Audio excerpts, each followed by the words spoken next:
Are you fine? I am fine. I don't think you're fine. I am fine. Welcome to the Halloween episode where someone just keeps laughing. I know. I had too much sugar today. What are you, like 6? Apparently. God, more like 4. Too much sugar. I had pancakes with chocolate chips and marshmallows. Yeah. And syrup. And syrup. It's too much. It's too much. Apparently. You almost started muggedly laughing, which usually takes a lot. So. It does. It usually does. And nothing funny happened. Yeah. Anyways. Welcome to the Halloween episode. Before I start laughing again. Yes. God, let me get off that track before. Yeah. It's just 2 hours of that. Right. It probably could be. It could be. I would just leave and come back 2 hours later and still be laughing. Yep.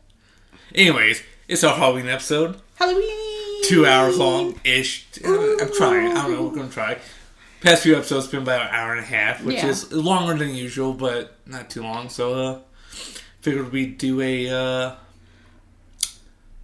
extra long episode for Halloween. True. Tomorrow. We do love Halloween. We do. Recording a day early. Yep. Yeah. We were supposed to have trick-or-treaters today, but no one showed up. Well, to be fair, we live on the 3rd floor of an apartment complex. Yeah, I know, but I was kind of looking forward to it. Yeah, so was I. But there's always tomorrow if we don't eat all the candy. Yeah. Do it in 2 days, which is weird. No promises. Yeah. Those Snickers with the brownies and peanuts are fucking good. They are pretty good. They're busted. Busted. As the kids would say. I don't know if they still say that. Ugh. Well, what's on the agenda? The agenda, first up, podcasts. Ooh. Yes, podcasts. Speaking of. Yes. The thing we're doing currently. Yeah. So podcasts. Talk about, I made a list, but I threw some on that I know you like. Yeah.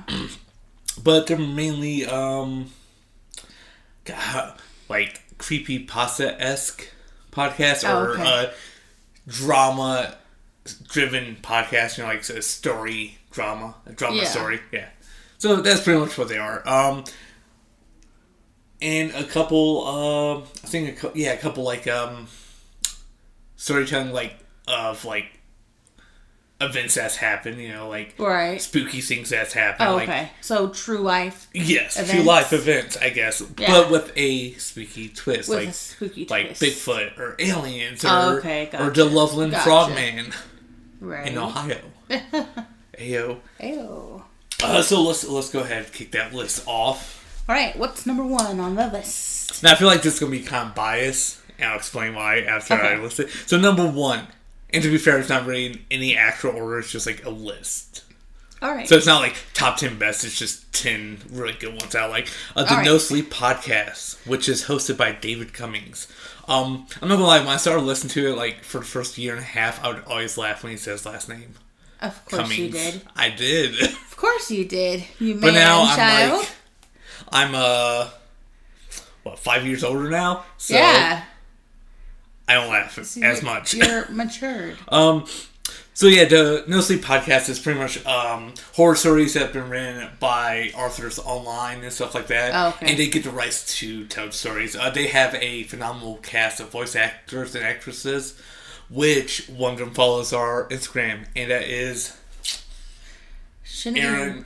I was going to say Aaron Lewis, but I knew that was wrong, so I had to check the last name again. Oh. It's Aaron Lillis. Yeah. Which is so close to Lewis. Hey, thanks for the support. When she followed us, I was so thrilled. I was at work. Gavin texted me. I was like, wait, what?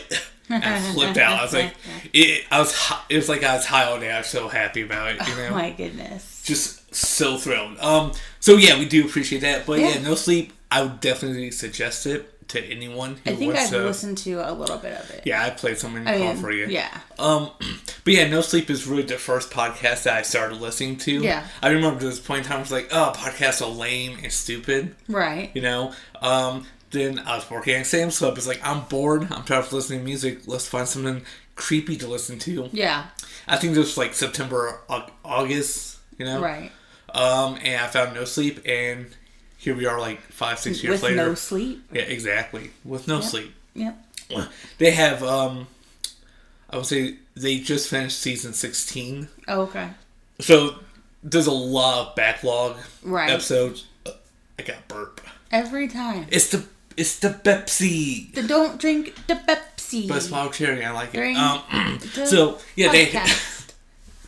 But why? Because anyways, they have 16 seasons.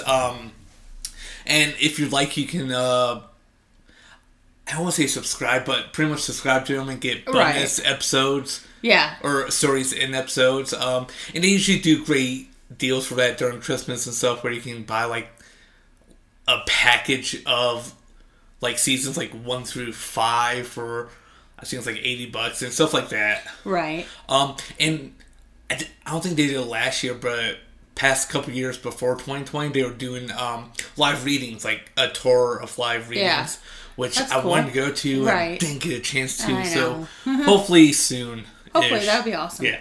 Number 2, second one, Dose. Okay. It's Otis Jiry's Scary Stories Told in the Dark. I love that. That's why it's number 2. I love his voice. I know it's your favorite. It's not necessarily my favorite. It's not my favorite podcast, but I do really enjoy listening to it. And I like his voice and the way he tells a story. Oh, yeah, he has a really good, like, reading voice. You know? Oh, yeah. It's so smooth. Does it remind you of anyone? It reminds me of Morgan Freeman. Or, no. The bus driver? I was thinking of, like, celebrities. No. But, yes. So, last time I took the Greyhound bus, it was the driver, he picked us up, and it was, like, at nighttime. Yeah. And, like, his voice sounded just like Otis. What if it was Otis Jiry? Jiry, yeah. That would be amazing. That'd be insane. But, I'd be like, jealous. right? And I had no idea. Yeah. But no, like, he had such a nice voice. So, yes, I do enjoy this podcast. And it is similar to No Sleep, as it's like just stories that are being read, like, from authors that post online. Yeah. And I want to say this podcast, there's a mod on Fallout 4 where you can have it play through your Pip-Boy's radio. Oh, that's awesome. Yeah. So I have that mod. I use it when I play it. Nice. I haven't played Fallout forever. Yeah, I haven't seen you play it in a long time. I should get back into it. Number 3, which is a solid top 3 for me, is the Black Tapes podcast. I have listened to. Yes. You started in it. I don't know how far you keep restarting. Well, I'll start it and I'll listen to it like all day. And then I'll forget and I'll restart it. So I've probably heard the first part of it so many times. Like, so it's my favorite story from Pacific Northwest. Yeah. Stories? Was it? Pacific Northwest Stories that they've done. Right. They have 2 other podcasts. Tannis and Rabbits. I've listened to Tannis. Yes. I like Tannis. It's so strong second. Rabbits is good, but it's not my favorite. Right. And there was a kind of like a short little podcast they did that connected to Tannis. It was like a little offshoot from Tannis. So you use same characters and stuff. Nice. But I do believe they have a new show they're working on. Oh, really? Yeah. It is... Let me look. Actually, I don't think it had a name. It's just a new show coming soon. Oh, that's cool. But they have a new show. Yeah. So Black Tapes follows the host Alex Regan, who is investigating these black tapes that this dude has, Dr. Strand. Yeah. And they're like unsolved, like paranormal videos that he can't explain. So they're going through tapes trying to figure out and explain them, solve them. Yeah. It's pretty good. And it takes place like Seattle area. Yeah. So hence Pacific Northwest. Yeah. So I'm just saying, like, I kind of like from being from that area, so it kind of like pulled me in a little more. Like how you get more interested in something because it's from where you're from. Like it pulled me in because of that. Oh, I feel that. Yeah. But it's good. Hands down, it's good. I don't know if it's over or not, or if they just haven't done new episodes. Oh, okay. If it's over, I hate how it ended. It was a shitty ending. Please make more episodes. I need them. Make more. I haven't finished it yet, but make more. But it is good. It's solid. And the other shows are just as good. I got burp. I'm holding in. You gotta figure something out. It's every episode I just burp. Yes, that's my thing. Yep. It's my thing. Well, if you stop drinking it, drink water. No. So number 4 on the list is How I Died, which is a kind of like Black Tapes is a story driven podcast and stuff, like just multiple stories being told. But it's about a forensic pathologist who can see and talk to ghosts. Well, that's cool. It's kind of annoying. Really? Yeah, I feel like I would get annoyed if I was him. Oh, yeah, so, probably. Like, forensic pathologists, yeah, figured out how people died, Right. So as he's working on people's body, bam, their ghost is there talking to him. Oh, okay. Could be cool. It could be a cool show. Oh, that would be a cool TV show. Yeah. It's a cool podcast. I really enjoy it as a podcast. Be a good show. But I feel like if I was in those shoes, I would get annoyed. Most likely. Like, shut the fuck up. But overall, I would give it maybe like an 8 out of 10. It's pretty good. Yeah. I'm going to have to check it out. I'm still waiting for a new episode. Just a lot going on in it, so I didn't write down, detailed about the story. But I would definitely suggest it to listeners. Yeah. I'll have to check it out. It sounds good.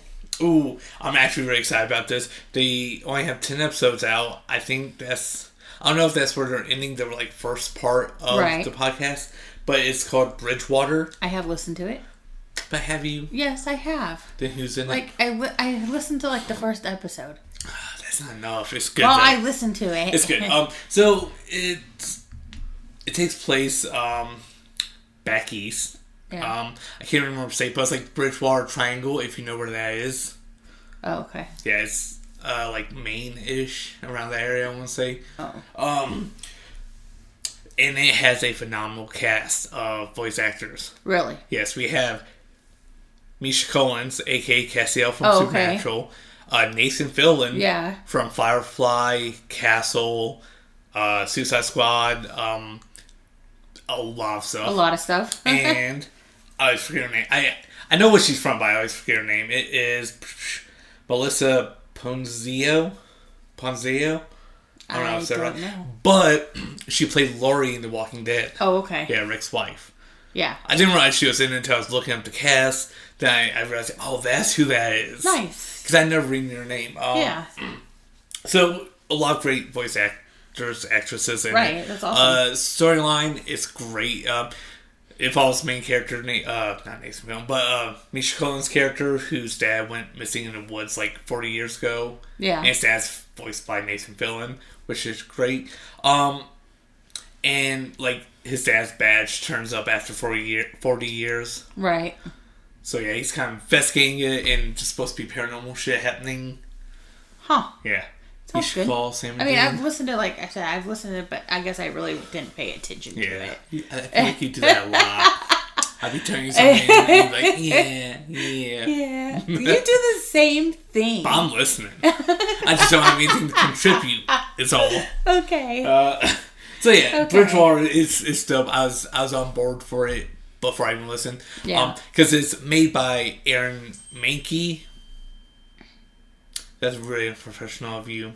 You and your ding watch. I'm sorry. So it's created by Aaron Mahnke, who has other podcasts like Lore, where it's I would say anywhere from 10 to 30-minute episodes of just history and stuff like that. They did a kind of a TV show for it on Hulu. Okay. Yeah, so that's pretty dope. Nice. Also, I went into great detail for Bridgewater.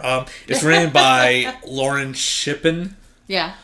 She's worked on a bunch of stuff I won't say Marvel podcasts as well and stuff like that. Really big writer and stuff like that. I didn't write it all down because I was trying to put all 10 podcasts on one page and I filled the whole page up. So yeah, if you want to see what she worked on, just Google her name. The whole list is there. It's Lauren Shippen. Yeah. SHIPPEN. Oh, of course. So moving on from that, we have the Kryptonaut podcast. What's that about? The Kryptonaut podcast, one of my favorites. They have my most favorite opening theme out of any podcast I listen to. It's premise is 3 dudes who talk about, like, cryptids, aliens, ghost stories, you know. Yeah.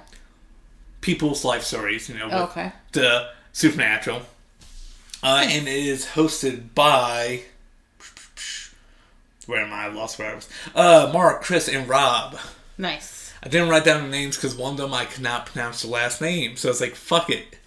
I'm not going to put the last names. But it's hosted by Chris, Rob, and Mark. And it is a fun podcast. They're just goofy guys who talk about this stuff. But it's pretty well done, and they have great merch as well. Nice. I've been wanting to buy some of their merch. I'm just too broke for that. But eventually, I would like to, you know, hit their Patreon, you know, throw a couple dollars their way. Yep. You know, support the Pit Vipers and Crocs, eh? But yeah, so Kryptonite podcast, they just talk about, like, UFO sightings, UFO encounters, ghosts, hauntings, you know. That some more stuff that I would like. Yeah, that people have encountered. My favorite episode is when they talked about Bloody Mary, because they had one of their nieces on there. Oh, okay. And she was talking about how her uncle would just go in the bathroom and do Bloody Mary. He's like, don't worry, I won't do it a third time. Sounds like some shit I would do. Yeah, it does. Moving on from that, we have Creepy, which I would say is more similar to, like, No Sleep with its stories. So it's kind of like I almost say analog. That's not the phrase I'm looking for, though.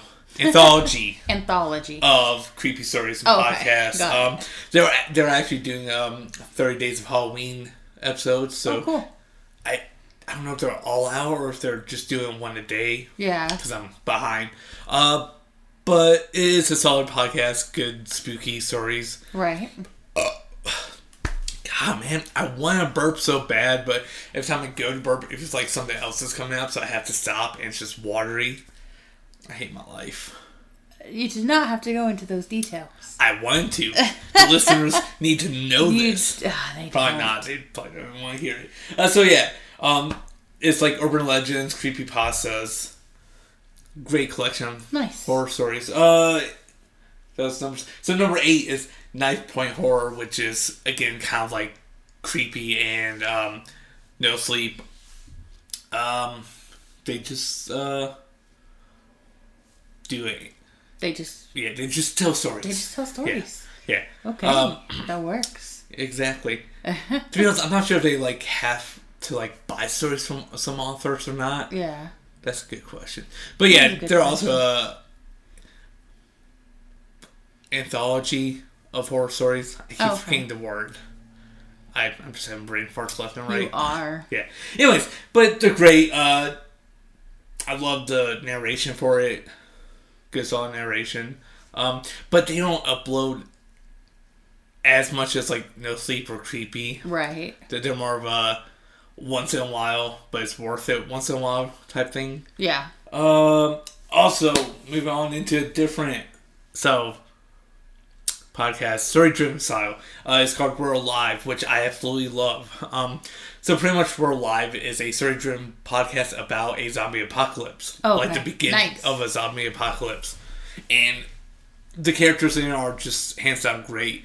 I feel like it's a better version of like The Walking Dead. Oh, okay. I was going to ask that. Yeah, it's a better similar version to like The Walking Dead. I think the zombies run in this one. I can't remember. It's been a while since I listened to it. Ugh. Yeah. But also running zombies. I'm too fat for that shit. Yes. Fuck that. I feel that.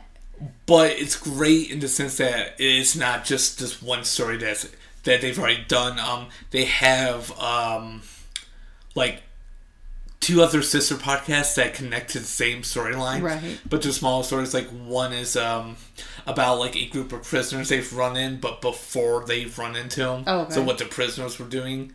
And the other one's We're Alive Gold Rush, which is, I won't say maybe like a decade after, where like a group of them are out. They like went far out to try and find supplies and stuff. Okay. Yeah. So overall, hands down, one of the best story-driven podcasts, especially since it's zombies. I'm all about zombies. Also, so it's kind of like Left 4 Dead zombies, where they have like different styles of zombies. Yeah. Yeah. And our last but not least Last but not least, Scaredy Cast. Yes, Scaredy Cast. I've been listening to them for a while. I think I started listening when they had like maybe 8 episodes, and I caught up real quick. Yeah. So I started listening to them back in 2017. And it's hosted by, well, now it's just hosted by Tony and Kelsey. There was a third guy, Brandon, but life happens, right? Jobs, all that. Yeah. But it's still a great podcast. My favorite review they've ever gotten before Brandon left was 2 guys sitting in a kitchen talking about ghosts while the FBI listen in. It was something like that. Like 2 guys with ADHD talking about random shit in a kitchen. Like, I like that. That's great. But so they talk about nerd stuff, horror stuff, horror nerd stuff. Okay.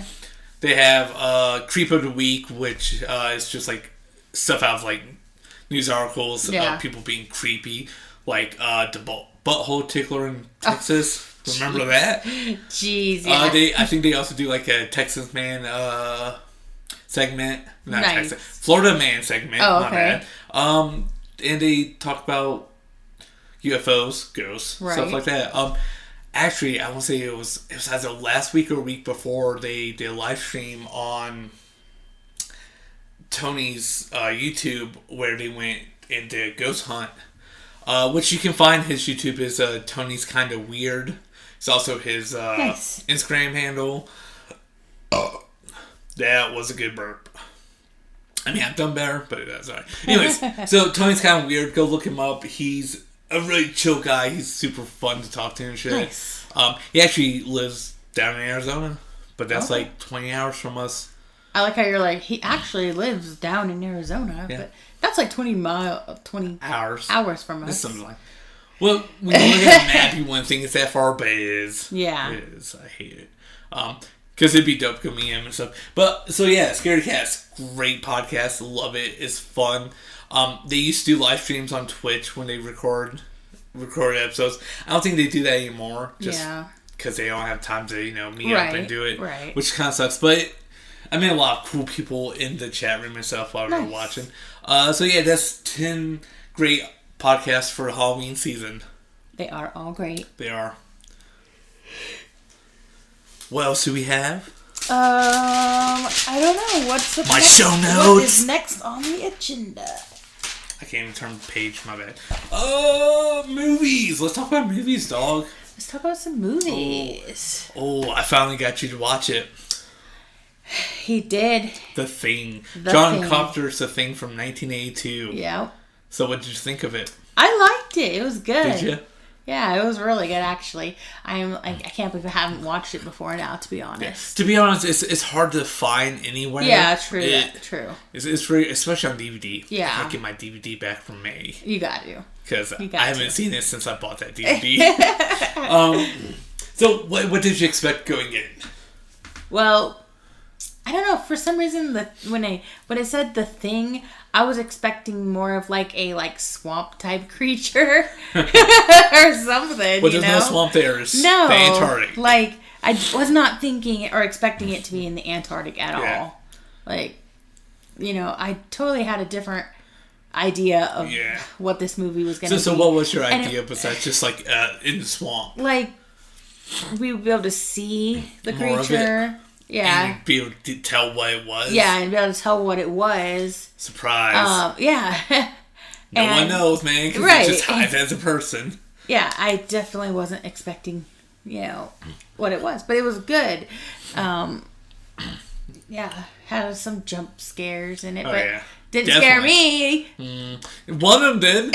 Yeah, but it wasn't a jump scare, though. Wait, you didn't jump at the part I thought you would. So the part I thought you would jump at, I jumped at the first time I saw the movie because I had never seen it before, I wasn't ready for it. So I jumped at the part that really wasn't that scary. Yeah, like what? It's like, why are you jumping now, man? You passed the worst part. I have this bad habit of jumping during non-jump scares. That's weird. Or saying things out loud.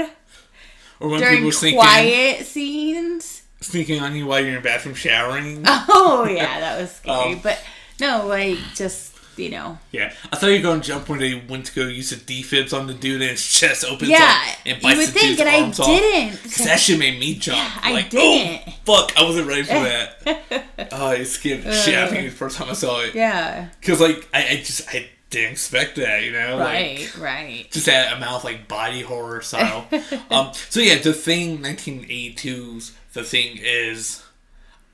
I want to say it's my number one favorite horror movie. Yeah. Now as an adult. Yeah. It's just so good. It is really good. Just like the atmosphere of the movie and how isolated they feel. Right. It's great. And you can feel that. Definitely. Yeah. The practical effects are phenomenal. Oh, yeah. There's like maybe one or two scenes where you can tell it's a little cheesy, but right. overall practical effects just fucking slay. They did. They did. But I do actually have some fun random facts about The Thing. Okay. Since it's one of my favorite movies. Fun random facts. Let's hear them. So, The Thing. I showed you the poster, right? Yes. Yeah. Right. So the poster, if you all have seen The Thing, you know it. If not, I'll post it on Instagram. So the guy who painted the poster, Rob Batten, was 23 when he painted it. Painted it within 24 hours of being commissioned to, right? Right. And the only thing he knew about the movie was that it took place in Antarctica. And that's it. Okay. So he threw on his like warm gear, had his wife take a picture of him, and used that as kind of like a base for the poster. Yeah. And did it within 24 hours. Damn. Yeah. Then the dude who picked up the paint to take it back to the studios. The paint wasn't even dry yet. Oh my god. Yeah. And dude was like on a moped or some shit. Wow. Yeah.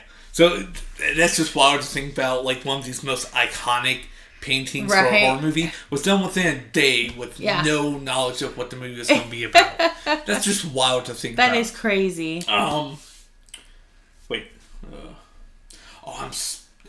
My bad. It's not Rob Batten who did painting. That is the special effects guy who was 23. I glanced at my notes and I read the wrong one. It's Drew Strutson. I think that's how you say his last name. Yeah, Strutson. Yeah. Anyways, he painted the poster for The Thing. Did within 24 hours.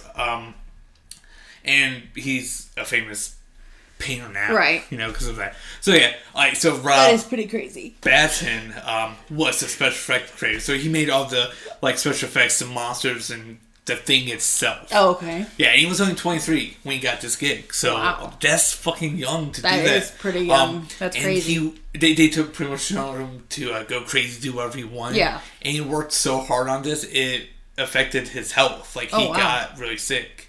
Dang. Yeah, that's crazy. But that's insane. So yeah, dedication. It is, and it shows. It shows. It was definitely a passion thing for him because he put a lot of work into it, and just the end results from his work shows. Yeah. Even what came out in '82, that's like almost 40 years ago. Right. Insane to think about, and it's such a good movie. It is insane. Honestly, I think it should be on more like streaming platforms. It really should, because it took us so long to find it to be able to watch it. We streamed it on Paramount. No, Stars. Stars. Yeah, it was Stars. Was it Stars? Yes, because it's not on HBO. It's on Stars. Because you got the week trial for Stars. I don't think it was Stars though, because I don't. Then what was it? I'm not sure, but anyways. If not sure, why you gonna question me? Ayo. Discovery Plus, I think. No. I'm going to Google it. But anyways, so yeah, The Thing from 1982, phenomenal, great. Yes. So very great, very great. They did make a prequel to it in 2011. And I do believe it had what's the name of Game of Thrones? I don't know. Short guy, red beard, obsessed with Brienne. Oh, Tormund. Yes, he was in it. Yeah. So originally for the 2011 prequel, they were going to do a lot of like, I want to say they said they want to do like 95% practical and like 5% like CGI just to clean up and make it look a little bit better. And that was their plan. But apparently, like, a head from the studio came in and said that it all looked like shit and made them use mostly CGI for the movie. Oh, wow. Yeah, which upset a lot of like the hardcore original fans of the movie. Because practical effects is what the movie's known for. Yeah, I think it was on Peacock. I know we watched Halloween on Peacock. Oh, no, because last time I downloaded Stars was July 14th.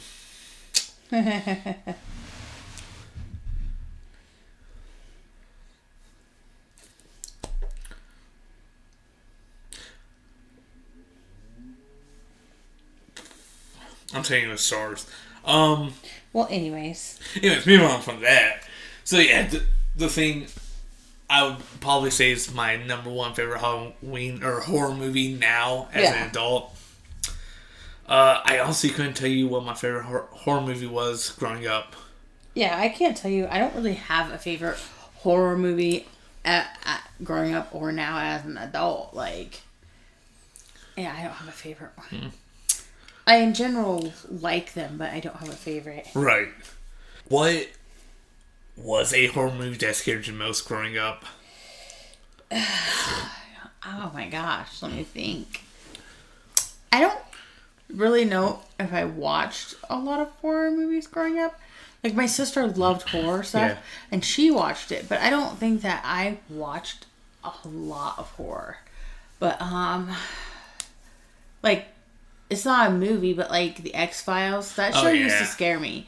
It was the theme song. It came on when it was my bedtime, and, like, I didn't have a TV in my room as a kid. Yeah. And, like, the 80s. Yeah. So, I went to bed in a dark room, and all I would hear is the X-Files theme song, and that was scary as a kid. Yeah. The furthest back that I can remember being, like, afraid of a movie or a part in a movie was in the 90s. It had to be, like, 97, 98. So when the movie Anaconda came out with Ice Cube and Jennifer Lopez and her dad. They're all in it. There was one scene, I don't remember exactly what scene, where Snake, like, jumps out and grabs someone. I ran up to the TV. I was probably, like, between, like, 4 and 6. I just turned the TV off and ran back to the couch. But one movie that generally, like, scared me and creeped me out was The Grudge, which I think came out, like, 5 years later. Yeah. So I was in 5th grade when I went and saw it. Okay. 4th or 5th grade when I went and saw it. So probably too young, but okay. No, to be fair, throughout the 90s, I watched stuff like Friday the 13th, Nightmare on Elm Street, Halloween. Yeah, like, true. All the classics, you know. I've seen, like, Killer Clowns from Outer Space, and that's just such a oddball movie. Yeah. Or, was it, like, Killer Tomatoes? Or no, it's Goblins. Yeah. That's what I'm thinking of. So I've seen, like, a bunch of horror movies because that's what my family's about. It's horror movies and action movies. So I've seen, like, all of the classics and a lot of the B-rated stuff. I feel like, before going, 80s B horror movies is better than any other decade of horror movies that are, like, B-rated. Definitely. I don't know, just something about them. Real quick, do you remember the movie about the alligator and sewer in New York? I do not. Well, I can't remember what it's called, but I remember it. I remember watching it. Fucking good. But anyway, so The Grudge. Yeah. I was either 4th or 5th grade. Me, my mom, dad, and sister, we all went and saw it. That movie fucking... it got me, man. And I think it's like the whole, like where the one character's hiding under the blankets and stuff, and they lift it up and they're there with them under the blanket. So it just, like, broke the reality of, like, the blanket's a safe spot. It's like, not anymore. No. And, like, Japanese horror movies do this great thing where they make water hella scary. Oh, yeah. Like, I don't like deep ocean. I have, I don't want to say fear, it's just more of, like, a paranoia of it, you know, like, because I don't know what's down there. Right. I don't know what could be down there. I don't want to fuck with it. Yeah. At all. So then, like like Japanese horror movies will take like a bathtub of water and make it extra scary. It's like, stop doing this. Right. I gotta take a bath when I go home. Don't do this. Yeah, don't do this. But it gotcha. Fucking great though. So not like growing up, because this is when I was already an adult. I had to be like, I would say 22 or 23, maybe. Yeah. And like I watched, I think it was The Hills Have Eyes. Oh wait, which one? The first one. Like the first remake one, or like the original? I don't know. Like I think it was the first remake one. Yeah, it probably was. Yeah. So anyways, I want to say that's what it was. But like I remember like peeking out the window like the whole time on watching it. And then after my sister was like, "What are you doing?" And I'm just like, nothing. And I'm just like peeking out the window. I was so paranoid after that movie. So I think that's like the only one though that has really done that. I think I was like 14, 15 when I saw The Thing, and that one scene really got me. Yeah. With the defibs. But since then, I really haven't seen anything that has actually scared me. And I don't count like jump scares with loud sounds, because that's a cheap way to get scared. Yeah, it is. Because most times I'll get bored and I'll kind of zone out in the movie. Yeah. And then that loud noise just like, oh, what?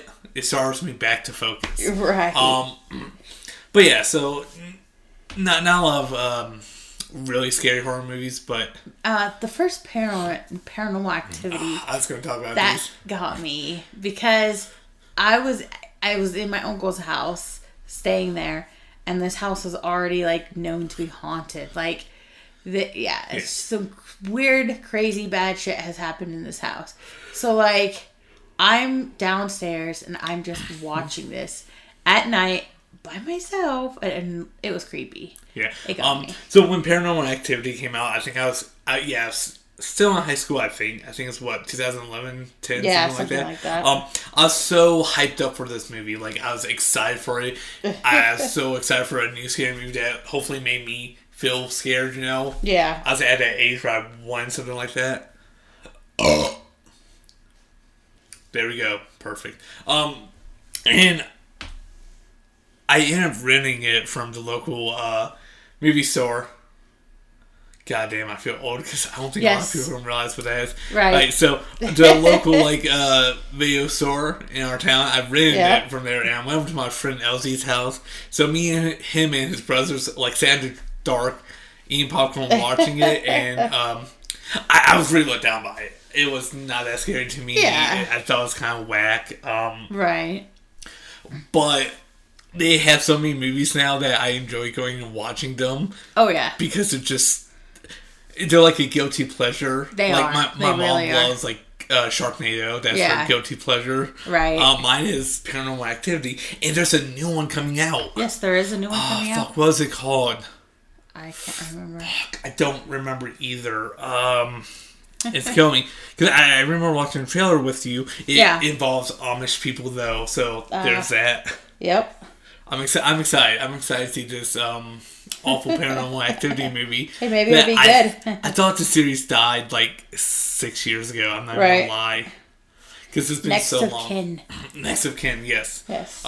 So I'm kind of excited to see this, even though I know it's probably going to be bad. You know? Probably. But what I'm really, really, I'm over the moon excited to see, came out Friday.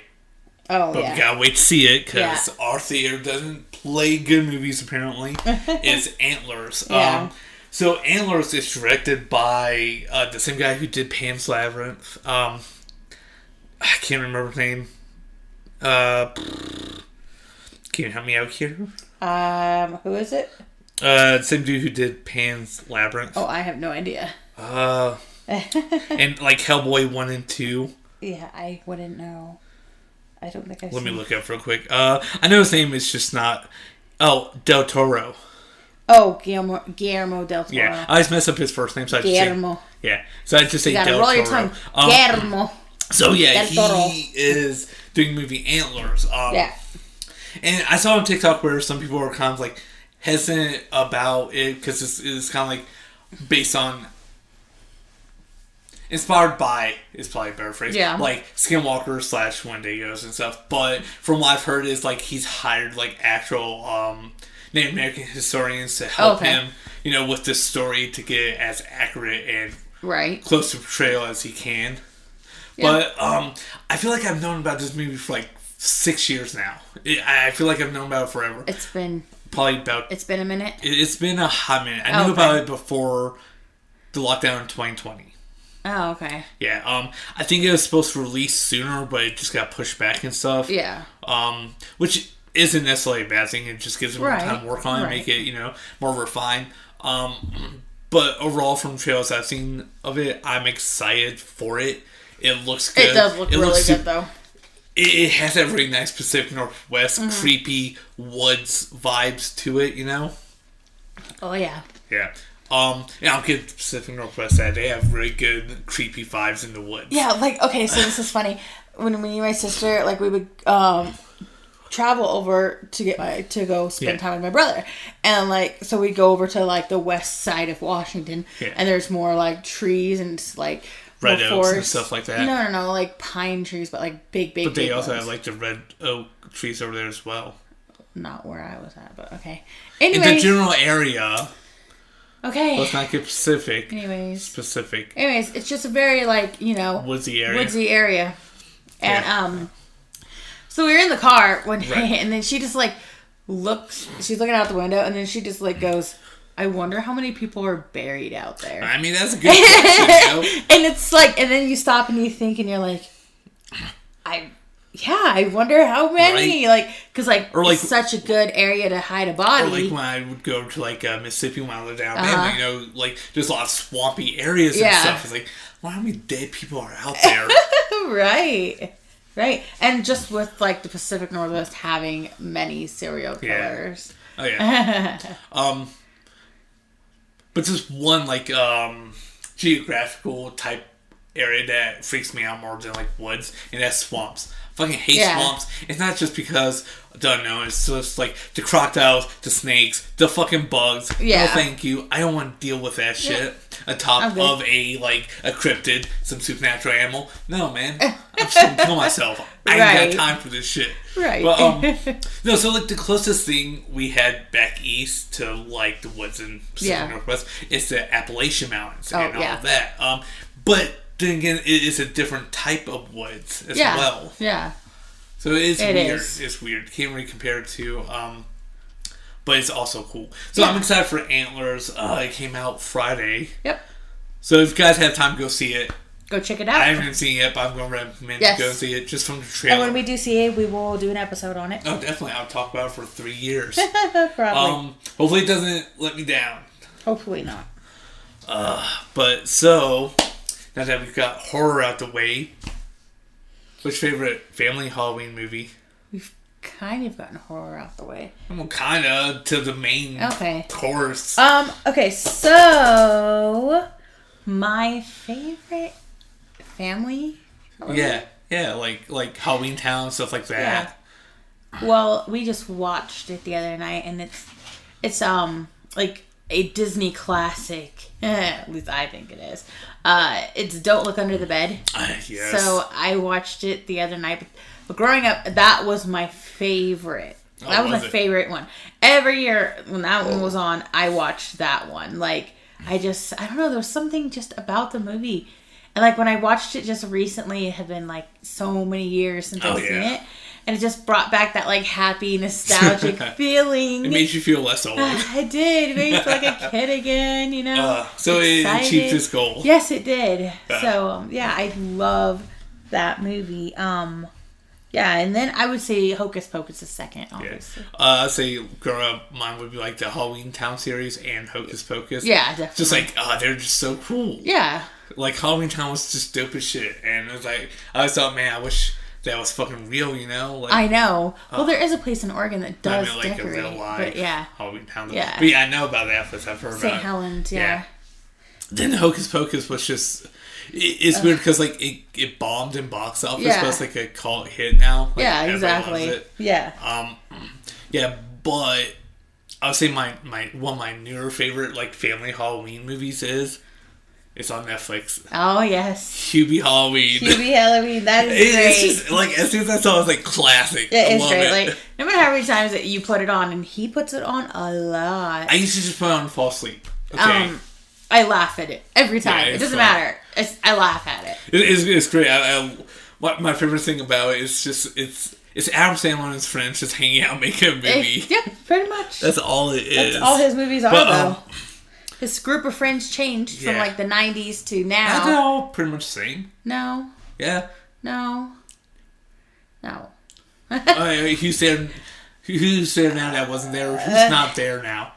Okay, I have to go look up like one of his movies that they're all in from back in the day. Look at Grown Ups. He had all of them in there. Yeah, but they're not the same as the old ones. Yeah. Rob Schneider, no, like the classic originals were like Norm Macdonald, Bradley Whitford. Are they still alive? Yeah. They're still alive? What has Norm Macdonald been in? Let's see. What else has he been in?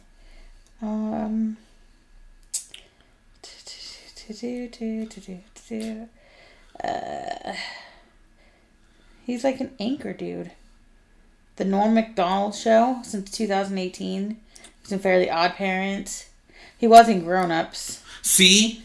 But like, you remember the circle that he had when he did like Big Daddy and it was those same Schneider guys. Was in there. Him. Yeah, Rob Schneider's pretty much the only one because Kevin James wasn't in there. David Spade wasn't in there. But he's still an OG, though. I'm not sure when he started hanging out with Kevin James, though. Yeah. But I'm glad he did, because they worked well together. Shaq? He wasn't But to be fair, Shaq was super big. Yeah. When, he was getting big. Okay. Yeah. But they're friends now. But there was like this group of guys, and they were all in all of his movies, you know? Maybe they don't want to do movies anymore. I know. Doesn't mean he's not friends with them. I didn't say that. Anyways, it's a great movie. I love the fact that it has Ben Stiller back in it from playing the same character from Happy Gilmore. Yeah. Hal L. Yeah.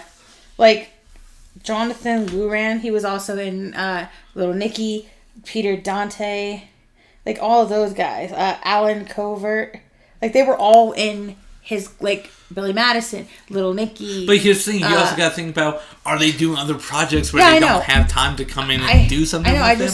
I was saying that the group that he has now is different than the group that he had then. But not by much. Yeah. Golly. Anyways. But yeah, Hubie Halloween, fucking classic. Love it. It was good. Got any new ones that you like? New classics, as we should call them? I mean, I also did always watch Charlie Brown every year. Oh, yeah. Well, I mean, that's a classic. Yeah, and The Great Pumpkin. Yeah. I'll be excited to talk about Christmas stuff. Because I have lots of Christmas when this comes out, it'll be Halloween. Yeah. I have lots of Christmas shows that I like that are classics every year that I always watch. And there's some on Netflix that are now classics. Oh, yeah. Yeah, so. Golly, Batman, golly. But anyways, yeah, I don't think I have any other Halloween, like, I don't know. Any favorite family Halloween movies?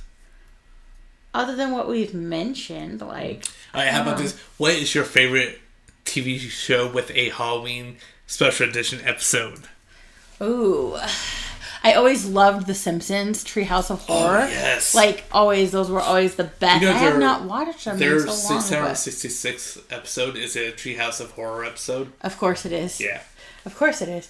So I loved those. And then, God, like, The Office, obviously. Oh, yes, The Office. Any of the Halloween episodes. You know who has a lot of good Halloween episodes? Who? Bob's Burgers. Oh, yes. Well, they just have good, like, seasonal episodes in general. Yeah. They're just all good. I just get caught up on Bob's Burgers. I know, I do too. I'm trying to think if there's anything else that, like, Halloween... I'm sure there is. Like, I always like the Grey's Anatomy Halloween episodes. Supernatural. But did they do Halloween episodes? Yeah, they did. Okay, there's at least one that I can recall. Okay, and, because, like... this kid came up to Dean and asked for candy. Oh. And like, I think you've had enough astronaut because he's a chubby kid. So they come back into the hotel room and they come back out and the kids ate his car. Oh my gosh. Yeah. No. And like they're dealing with like a witch who's trying to bring back Sam Haynes. Oh, okay. Yeah, I remember now. Yeah, this is the part where... Speaking of Supernatural, on the telly. It's on our TV. Yeah. And there's a part like where the witch like hexed some candy and like razor blades popped up in it. This dude ate some and swallowed them. Oh, God. It's fucking dumb. I loved it. Yeah. But they also have fun like Thanksgiving and Christmas episodes. Yes, they do. They do. You know, my favorite thing about Supernatural is the longer it went on, the more goofy they got with their episodes. It really did, and until it got like serious. But there's a good span. It's between like I would say season like maybe 7 and 11. Yeah, like where they would really just get really goofy. They with would. Shit. They I would. loved it. It was seriously. I would say the peak of Supernatural is when they get to be goofy. Do you have like any favorite Halloween songs? Like I mean, God. Do you really like the Monster Mash? Well, that's classic. Like, so as a kid, we always had that playing in the car. You're weird. Yeah, we had that always playing in the car on Halloween. Yeah, I'll definitely jam out to that. I don't know. I feel like the theme song for like Halloween is just. Oh yeah, it's just iconic and it's fun to listen to. Yeah. Oh, so I was watching. It was this. It was I almost said podcast. A TikTok, and I want to say it was with. It was a TikTok video of a podcast with I want to say it was LeBron. Yeah. And he was talking about. It was either LeBron and Kobe. They would listen to the Halloween theme song to kind of get focused. Oh, okay. Yeah, it's like, that is that's creepy and awesome at the same time. Like, Yeah. But I can't remember who it was. Huh. What about you? Do you have, like, a favorite Halloween song? Like, I always like to put a spell on you, and it does give you that creepy vibe. Like, I'll put a spell on you, know. What about She's a Brick? I feel like, does that fall on Halloween? I've seen it in Halloween movies. Yeah, I don't know. Maybe. Maybe. I don't know. I mean, but obviously, all of the Nightmare Before Christmas songs, except for the... that's hard. Except for the... Christmas one. Yeah. Well, my favorite song from Nightmare Before Christmas would be Nightmare Before What's Christmas This? Is just like perfect just because in general. My favorite is What's This? When Jack goes to Christmas Town. I think mine is probably either Jack's Laminate or whatever how you pronounce Jack's Laminate or Sally's song, but I also like the Meant to Be. Oh yeah. Like I love that one. Did you ever listen to like the redone songs where it's like Korn and Marilyn Manson and stuff like that? Yeah, they're good. Yeah, I was just watching Billie Eilish like just did a concert. Oh yeah. And she sang Sally's song and then also what Meant to Be, and like jeez, it was so good. Like her voice is just so good. Did you do Oogie Boogie show up on that, or is that something else? Because I saw someone's TikTok where they were at a concert and the dude who did a Oogie Boogie songs in Nightmare Before Christmas came out and sang. It might have been that. It was a tribute. I just watched the Billie Eilish part. Yeah, I just saw the Oogie Boogie part. I didn't know if it was the same thing or not. It was probably the same thing. It was like this. It was a Nightmare Before Christmas live event, like fundraiser type thing or whatever. That's pretty dope. Yeah. So real quick on the like redone songs, I was very upset with the What's This version. Yeah. Because it was not as like exciting upbeat as it should have been. Yeah. It felt more down and kind of depressing. Yeah. And it was done by Flyleaf, so it's like I'm upset by this. Should have been better. Bummer. Disappointed in you guys. So like as a kid, what was the things that like you guys went and did on Halloween? Like was trick or treating on Halloween? Some years it just depended. Like if it was like during the week, Halloween fell on a week, they'd try to like do like the Friday before and stuff. Right. That way, if kids stay that a little later, so it won't affect school. Like, I find that very weird because growing up, Halloween was always Halloween. Trick-or-treating was always on the 31st. My town never changed it. If it was a Wednesday, you went on a Wednesday and you got your butt up and you went to school the next day. Like, that's just how it was. Yeah. It never changed, like, not once. So I found it so weird moving to different places in different areas, and, like, some people do trick-or-treating the day before.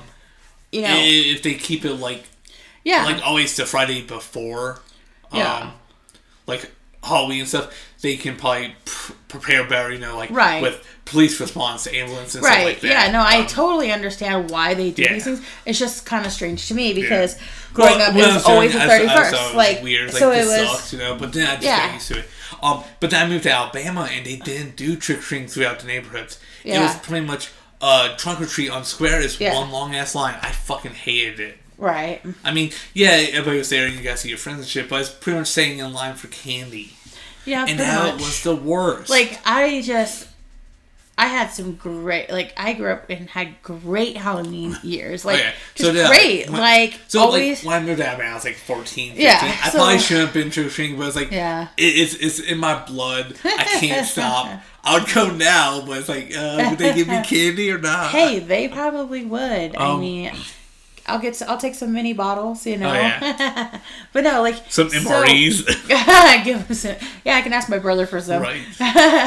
But no, So is that something like you guys just always went out and went trick or treating in the neighborhoods and so when I was growing up, really worked for that candy. Oh yeah, definitely. So when I was growing up, like I mainly remember trick-or-treating when I lived at my grandma's house in that neighborhood. But just like 2 years before that, when we were living in these apartments behind like BK in Ohio, I remember a couple of those. 1 year specifically because my cousin was Michael Myers, and the other years because I was this really shitty spider costume my mom made, right? So hey, it's the effort. No, because as I'm walking, young Kyle, poor young Kyle, kept tripping on the arms kept falling off.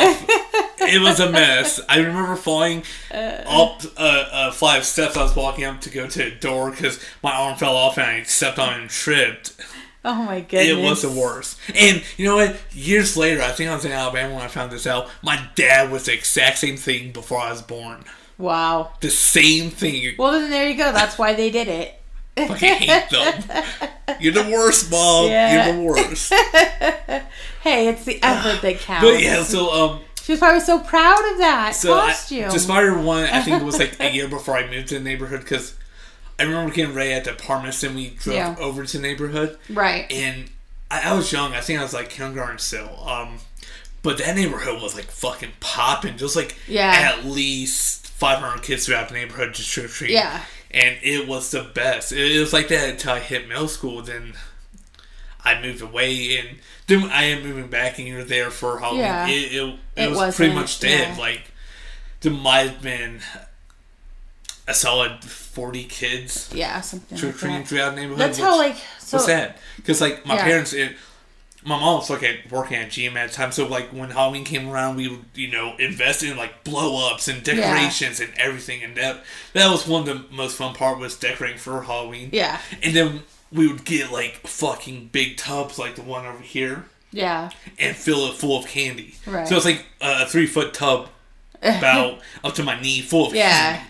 And we would get full size candy bars too for like little kids and stuff. Right.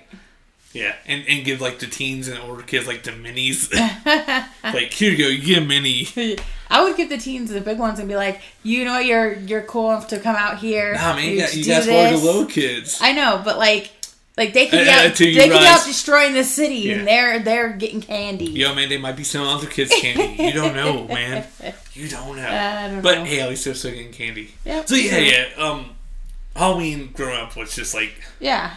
We did the best time of year. We gave out candy, but not like every year because we would go trick or treating, and everybody would go, so there was nobody at the house to just give out candy. Well, see, like my aunt would come over with her 2 kids and stuff, so it'd be like my mom, me, my sister, my aunt, her 2 kids.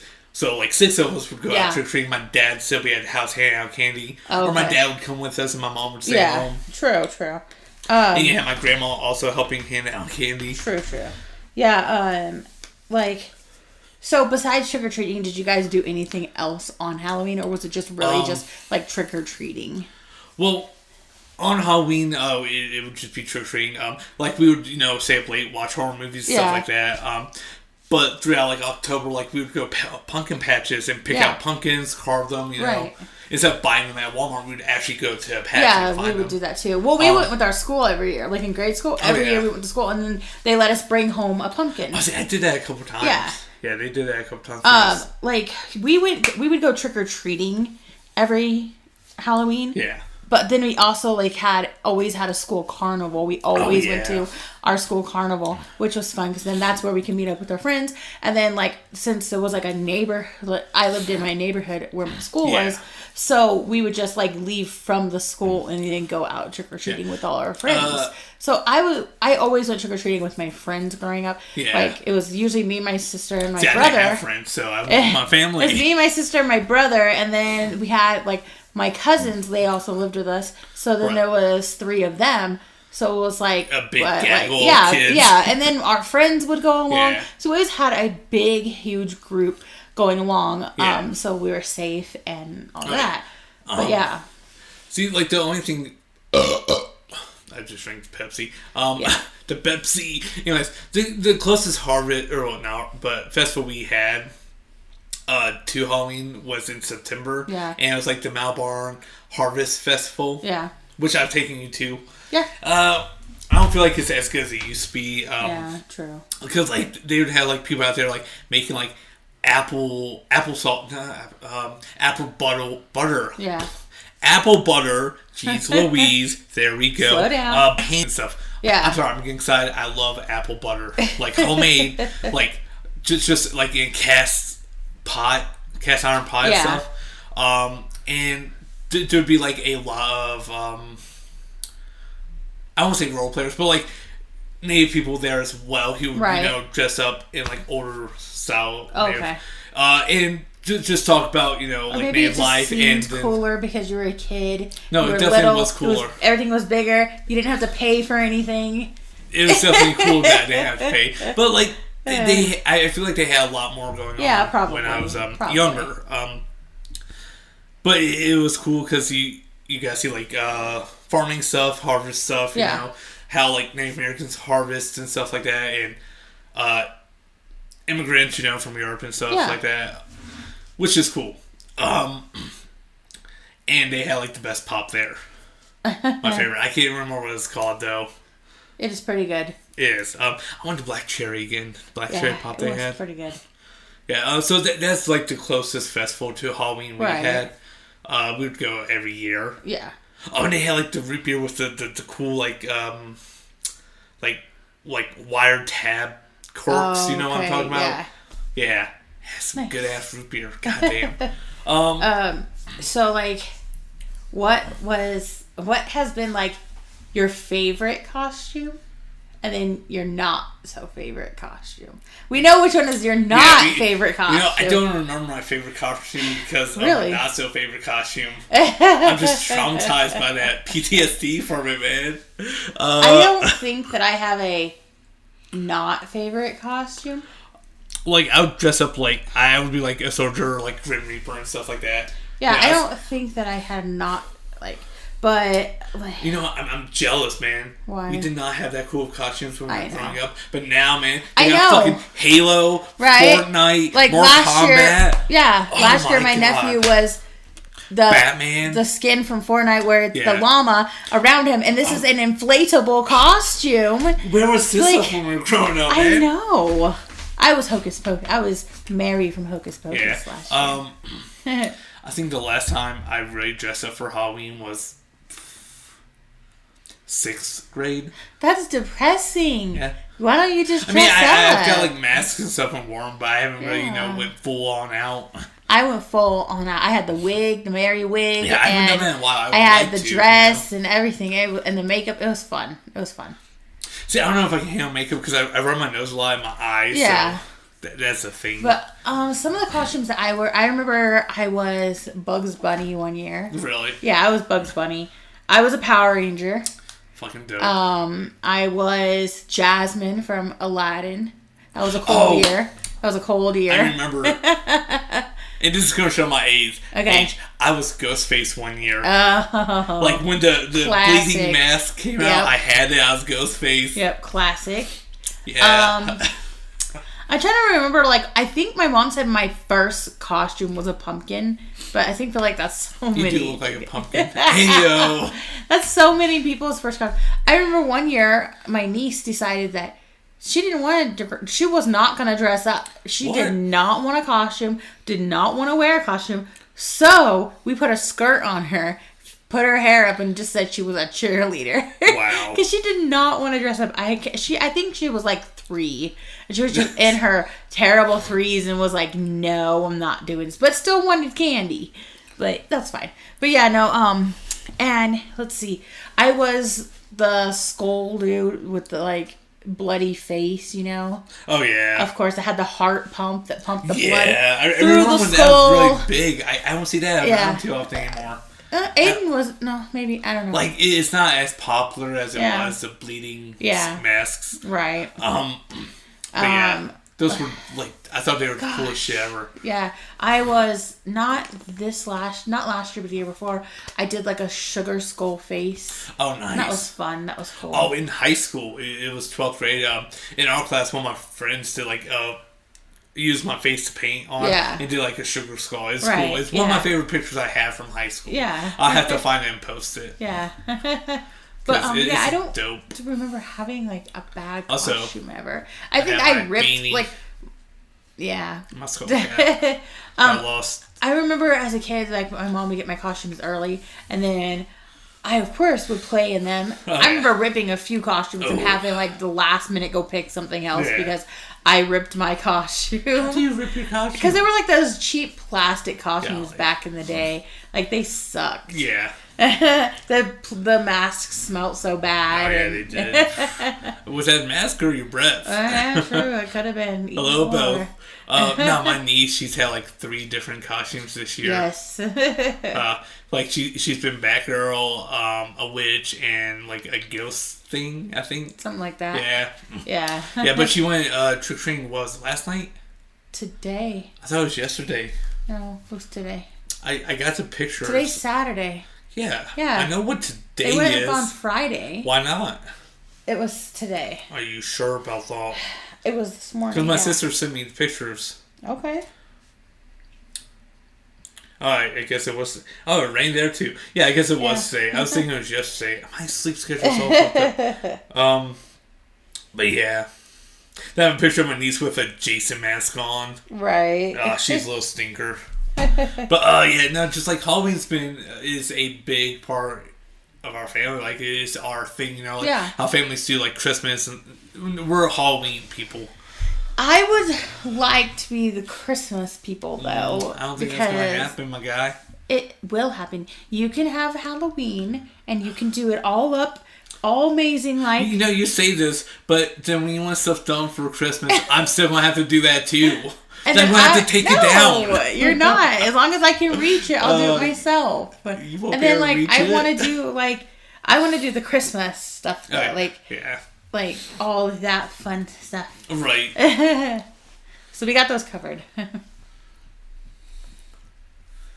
But yeah, so Halloween's always been a big part of my family, and just like horror in general. Like I remember going over to my grandma's with all my cousins and some of our friends that lived in the same neighborhood as her, and my dad's mom, let me specify. And like we would just sleepovers and tent and stuff, and like my grandma would come out and try to scare us and shit, and like we would do Bloody Mary and stuff. Of course, yeah, we were that family. Yeah. But yeah, just fun times. But we can start doing those fun times for our future, you know. Man. Mine's tired, man. I didn't realize it takes so much energy to do that fun shit. Like when you're a kid, I feel like at our age, though, I feel like at our age, our parents, they were not as tired as, you know. They weren't. Mine were. I don't know though. Like they, even though they had deal with me and my sister. Even though they had kids, like we don't even have kids, and you're exhausted. I'm always exhausted, dog.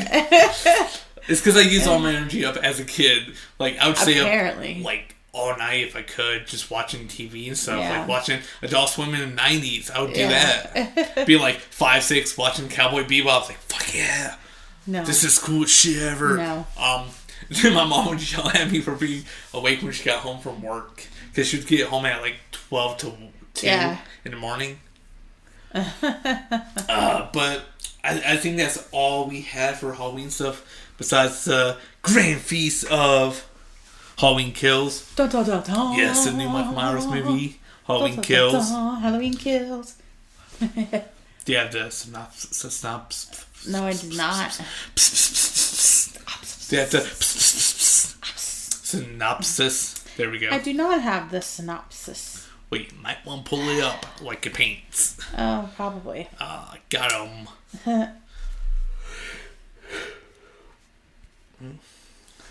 It was good, though. I enjoyed it. Did you? Did you really? Yes. See, I'm going to say this before we get into it. So, I liked the movie, but I don't think it was as good as the one from 2018. Yeah. Was it 18 or 19? I think it was 18. Yeah, so I went to the theater and saw that. I loved it. It was great. One of my favorite things I always mention when I talk about the 2018 one is I love how they did the continuous shots. Yeah. Like, one I can point out is like, Mike Myers walking, you see him stopping, starts walking up this driveway, but the camera continues like forward up onto the porch, and you can see through a couple windows that you can see him walk by. Then it goes into the house, and you see him walk into the back door. Right. Yeah, and it's there's no cuts. It's just all continuous. Oh, yeah. So that takes a lot of time and stuff. I get that, but it's definitely worth it for movies. Yeah. Another movie that does stuff like that is like John Wick. They do a lot of continuous shots. True. Unlike Taken. Yeah. Like when Liam Neeson's character is supposed to like jump over a fence or something, it cuts to where you see him like go to jump, then cuts and you see him on the other side. Yeah. Yeah. And because he's old, he can't do that shit anymore, which is understandable. But it looks better when there's no cut there. You know? True. But that was one of my favorite things. Also, the movie, I feel like, just overall was great. I would give it a 9 out of 10. Yeah. One of my favorite things was the little black kid from it. Oh, yes. He was fucking hilarious. He's like, run, Steve, you're gonna fucking die. And like, holy shit, he ain't wrong. He ain't wrong. But with the newer one,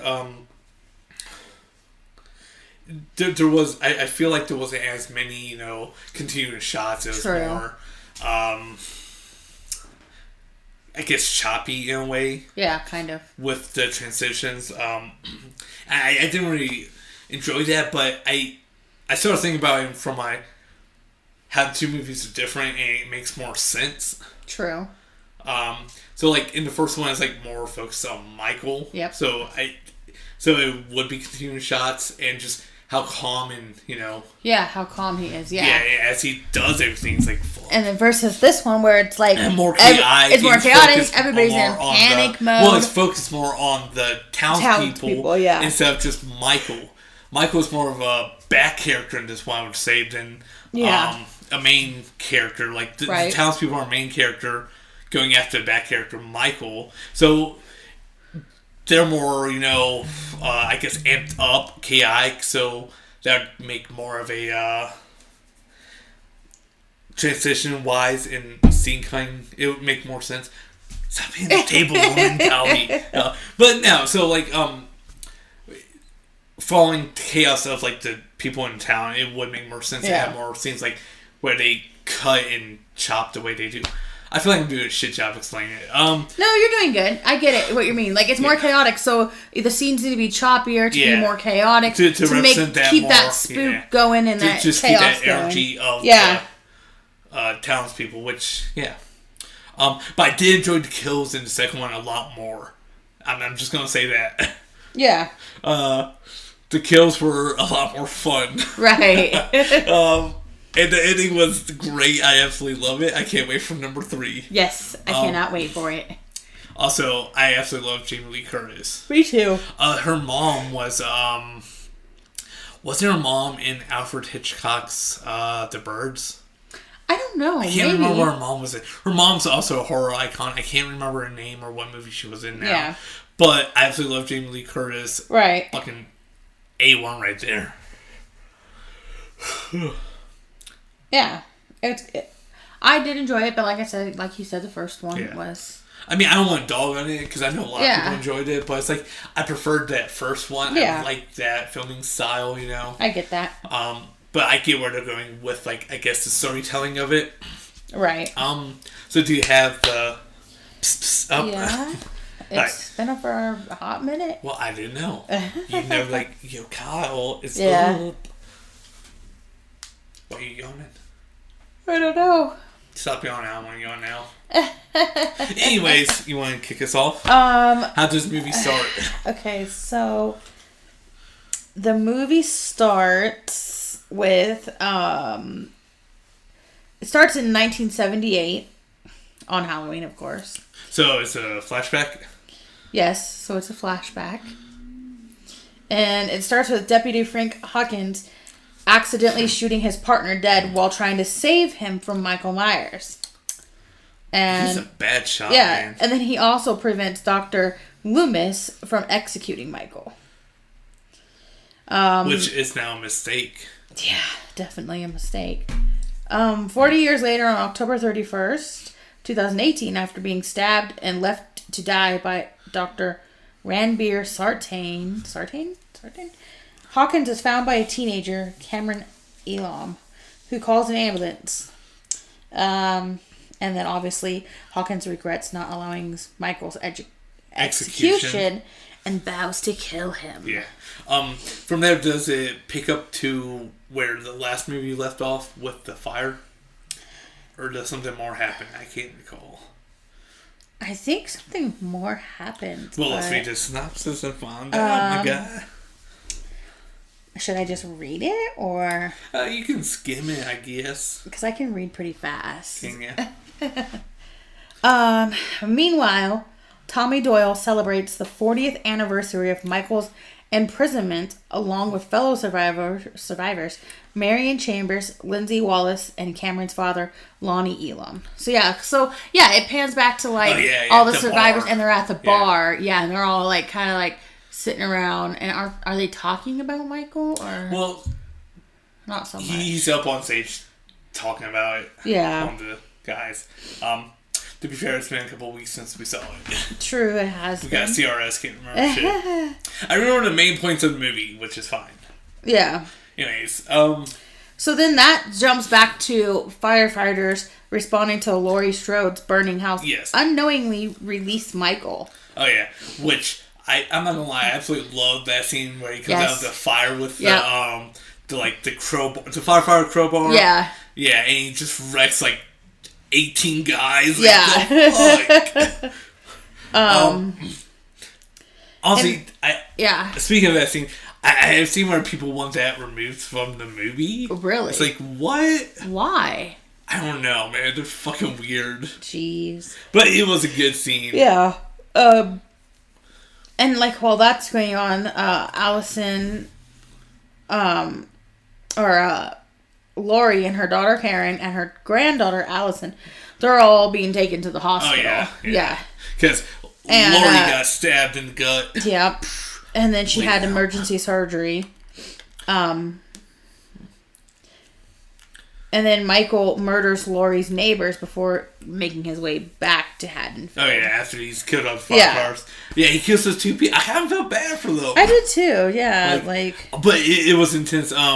So, when he killed the woman with the light bulb, the fucking iridescent light bulb, just, slowly, not even fast, not even a fast jab, just slowly shoved it into her fucking neck. Yeah. That shit was insane. That was insane. Definitely some gory parts. Oh, yeah. I mean, it was fucking good. I'm not going to lie, there's a part I'm really excited to get to. And I think you already know what it is. I think so, but I can't quite remember the... Yeah. Tommy, Marion, Lindsay, and Lonnie learn of Michael's killing spree through a wireless emergency alert. Bar patron Vanessa supposedly encounters Michael in her car, but the driver crashes and escapes unnoticed. Tommy forms a mob of vengeful Haddonfield residents to hunt down and kill Michael. Karen is informed that Michael is still alive and withholds that information from Lori. So now we got everybody starting a posse. Yeah. Almost like Frankenstein. I got Frankenstein vibes off that, you know? Yes. And no one wants to tell Lori, you know? I mean, I get that. Yeah, I mean, I get she wants to protect her mom, you know? And, obviously doesn't want her leaving the hospital. Yeah, because she just has to getting shanked. Try to go kill Michael, you know? Yeah. So we move on from there. Where are we at now? We are... So Allison reconciles with Cameron, her ex-boyfriend, and she joins Tommy's mob to avenge her own father's death. Lori and Hawkins... I forgot her dad was fucking killed in the last movie, too. Yeah, I forgot about that. Both awaken in the same room and reminisce about their former relationship. Yeah, so Hawkins is now in the hospital. I'm not gonna lie, I like that little story. Yeah, I do too. Plot right there. Yeah. It's like where they almost have thing, but it didn't quite flourish. It didn't quite ever blossom. Yeah. Yeah, I like that too. Which is also kind of sad, you know? It is kind of sad. While warning the Haddonfield community to stay inside their houses, Marion, Vanessa, and her husband Marcus are killed by Michael. Wait, is that the first people or the... I'm not sure. Wait, so who was it again? So it was Marion, Vanessa, and her husband Marcus. So the doctor chick and in the nurse dude. Like, so this is what I'm talking about right here. Okay.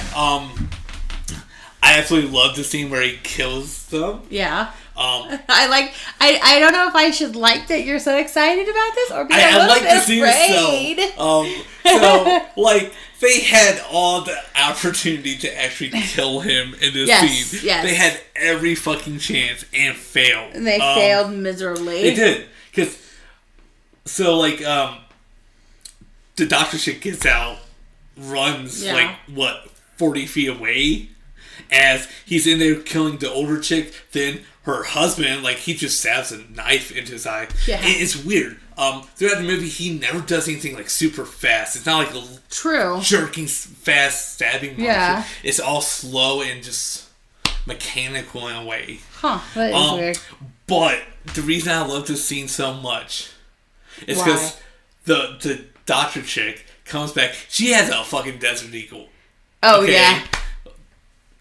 Oh, what the fuck? So she comes back and she shoots. She's shooting. And I don't know how she missed so many times. Yeah. I mean, he's a big target, easy hit. Right?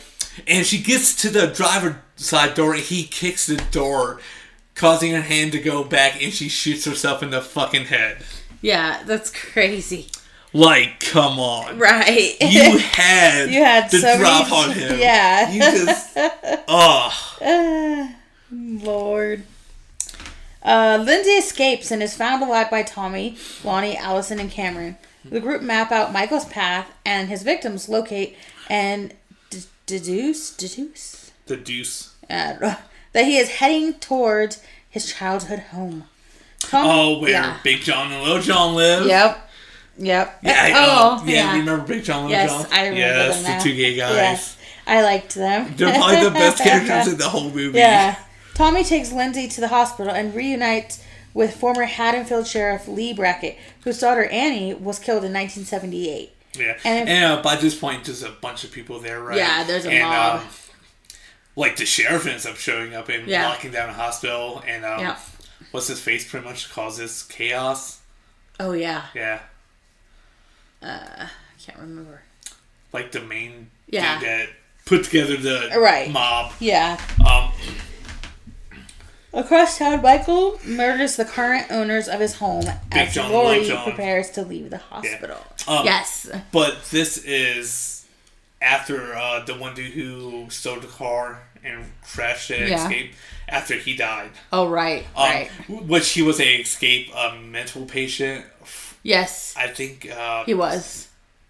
I think he escaped because of Michael Myers. Too. Well, didn't they all escape? Yeah. A bunch of them escaped? Yeah. Because of him. So, they, the mob ends up chasing him, saying he's Michael Myers. Right. And Karen tries to save him, but the dude ends up, like, breaking the window out and jumping to his death. That's right. Which, my God, I did not expect them to actually show it, but they show him hit the ground and his head just pop like a watermelon. Yeah. Like, that was impressive, but like, goddamn, I felt kind of bad. Cause, like, it's an innocent dude. He's scared. He's scared. Y'all ain't fucking listening. Yeah. Which, like, that scene really reminded me of, like, Men in Black, where, Jay's talking to Kay, and Kay tells him, a person's smart, but people are dumb. Oh, yeah. Yeah. And panicky. And it's like, that's so fucking true. Right. I mean, after that happens, and he jumps out the window, Lonnie... It goes to Lonnie, heads in alone to Michael's home, and is killed. Yeah. Then Karen gets there, right? Allison and Cameron rush inside and find his corpse before being attacked by Michael, who murders Cameron. Oh, yeah. As Michael prepares to kill Allison, Karen stabs him in the back with a pitchfork, steals his mask, and taunts him to follow her. Yes. Pitchfork. Where the fuck did she get a pitchfork from? Did it ever show? No, it didn't. I'm still upset that Big John Little John died. I am too. They were great characters. And speaking of that, I saw an article. I don't know if it was taken from like the Onion or Satire website, but it was saying that Michael Myers was homophobic and shit. God. It's like, come on. Yeah, I don't even know. Dog, he'll kill anyone except for little kids. Right. He'll kill anyone but little kids. Yeah, exactly. Let's see. So Karen gets him to chase her. Yeah, she leads Michael into Tommy's mob, who swarm, attack, and seemingly kill him. Yeah. But since this is Halloween and he's Michael Myers, he doesn't die. Of course he doesn't die. But no, that's a great scene. I love the mob attack on him. Right. And they fuck him up. Oh, yeah. They shoot him like 3 or 4 times, too. Oh, yeah. And then, like, the sheriff goes to shoot him last time and grabs his knife and cuts the sheriff's throat. And then he proceeds to fuck everyone up. Right. I ain't gonna lie, I think that's my favorite scene out of the whole movie is where he makes the comeback and just kills everyone. He just kills everyone. Like, what the fuck? Back at Michael's home, Karen goes upstairs to investigate while Allison receives medical attention. Michael appears and stabs Karen to death in Judy Meyer's old bedroom as Lori stares out of her hospital room. Wait, did Karen die? Yeah. I don't remember her actually dying. I think she did. Well, apparently she did. We have the synopsis here. Yeah. Fuck, I forgot about that. Oh yeah, she did. That's right. But I was just overthrilled with that last scene where he killed everyone. Oh, I know. I know. Yes. I feel like this movie was more action-y than the last. It was a lot more action-y. So in that part, it was good, you know. Yeah, definitely, man. I think it has the action with the second one and the calm steadiness of the first one into the third one. Well, I like that they're able to, even though there's a bunch of action and stuff going on, they're able to keep his calmness in the action, you know. Also, reason I love the first ones is the Bronco in it. Of course. Well, he ends up killing the dad and the kid that had the Bronco. I thought he doesn't kill kids. I said little kids. This kills like a teenager. Okay. I'm old. Everyone's known to me as a kid. Anyways, true. And he takes the Bronco, so it's like, serial killers drive Broncos. Of course. So yeah, then what goes in credits. Yep. So what's your favorite parts of that movie? Well, I like just the oh my god scenes, I didn't think this was gonna happen, but this killing. But this just happened. Like what? Like when you kicked the door and she killed herself. Yes. Like what? What the fuck? Oh my god. Overall, I would give it 7.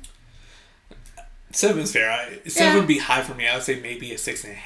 Yeah, I would give it a 7. Like the one before, I'd give it like an 8 or 9 out of 10. Yeah, definitely. But I've seen it for a while. But I feel like also the one before how many years had it been between the last one? Since like the last Halloween movie. Before. Oh wait, so wait. Let me ask you this. Like, Storyline wise or movie wise? Like movie wise. So the last one that came out was Rob Zombie's version. Okay. Early 10s. Okay. So maybe late 2000s, early 10s. It had been it'd been a while though. So the last one was just like, it was like nostalgia, right? It's like, I haven't seen this in so long. Yeah, well, but here's the thing with that though. So the last one that came out is a direct sequel to the original. True. So like any other Halloween that happened between the first one and 2018's doesn't really matter storyline wise. Yeah. So I feel like on that note, and that's why I was so excited to see the last one versus this one. Jamie Lee Curtis back into it, and she hadn't been in one since Halloween H2O. I think that's why it was like I was so excited to see the last one. I think that's why a lot of people were. Also, the hype was so much higher. I won't say Danny DeVito, but it's not DeVito's. The one dude from Seth Rogen's group. Danny McBride. Danny McBride helped work on it. Oh, okay. He was one of the producers. Nice. Him and a couple other people. So that was also a big thing that a lot of people were excited for. And 2018 was a really good, like I guess, like back to true form style horror movie, Halloween movie, and it did really well. I feel like this one that came out was more maybe late 80s to mid 90s style horror movie, where it's more action-y, but it works as well with how it's going in the story. I'm still excited to see the third one though. I can't wait to see what they do with it, you know. I can't wait I just can't wait for it. I hope it's a combination between both. I hope it's a showdown between Mike Myers and Jamie Lee Curtis. Me too. It's gonna be amazing. It's gonna be amazing. Probably one of the best. Hopefully. I have high hopes for it. Hopefully it's like, I don't want to say hopefully it's the end, but I want to be like, okay, well, we finally all know. The chapter. It is going to end the story, but then they're going to do another style. Or retell it some way, you know. And the only question is, will it be good when they redo it again? Right. Because like when Friday the 13th came out with Jared Padalecki. Oh, yes. It kind of flopped. True. Honestly, I wish it wouldn't have. Yeah. I'd like to see like them just kind of reboot the series for like Friday the 13th, Elm Street, and Halloween, and they all succeed. Yeah. Or I would like another like Freddy versus Jason style movie, you know? True. With like maybe Michael Myers and fucking, I don't know, Pinhead from Hellraiser. That could work. Yeah, something. I would like to see more like crossovers like that, or like Michael Myers and fucking Ghostface Killer. Right. Ghostface Killer's Wu-Tang. But yeah, I'd like to see more stuff like that, you know? True. Oh, fun fact. Did you know in Freddy vs. Jason, Bruce Campbell was supposed to be in it as Ash from The Evil Dead? Oh, really? Yeah, but when he got the script, it said that Ash ends up dying. Yeah. And Bruce Campbell didn't like that because Ash never loses. Okay. And if you've seen Ash vs. Evil Dead, you get why. But that would have been a great addition to that movie. I will pay like a shit ton of money to see that. But yeah, so Halloween Kills, solid 7 out of 6.5, 7 out of 10. I would give it. It was good. Hopefully, the third one bounces back a bit more into what I like, but as long as it's good, I guess I'm fine. True. You know. True. But you know what we haven't talked about? What? You know what's coming out? What? Speaking of Ghostface. Oh yeah, Scream. Was it Scream 5 or 6 now? I honestly don't know. I watched the last one that came out when it came out, but I'm excited for this new one. I'm excited for it. Yeah. Which, oh my god. You know, I don't know what it's about. Like, I don't know, just sort of like the plot for it even. But I won't say this as a Scream 2 or 3. Matthew Lillard. is in it. Like, okay. Like as a little cameo, he's just like in the background, right? Which means like technically his character didn't die in the first one. Yeah, exactly. What was his character's name? Wasn't it Stu? I don't honestly know. Are you trying to hear? No, I was just like because I can hear it. Oh, okay. Can just touching it? Yeah. Stop touching stuff. Yeah. But yeah, no. Scream. Honestly, like the first one was like amazing. I like wasn't ever really a fan of Scream, so I just never really watched them. See, I like the first one. I've seen bits and pieces, but I've never fully watched the movie. Oof. Big oof. Big oof. Anyways, so Scream, like it like horror movie wise, it was like a breath of fresh air in the horror movie genre because it was something new, fresh, and good. Right. Because like a lot of shitty horror movies came out in the 90s. Yeah, true. And Scream was like one of the only good ones. Except for, I know a lot of people don't like it and they think it's a fucking rage, but Blair Witch. Yeah. Blair Witch came out at like the perfect time for it to come out. Right. So it's like 97, 98 when it came out.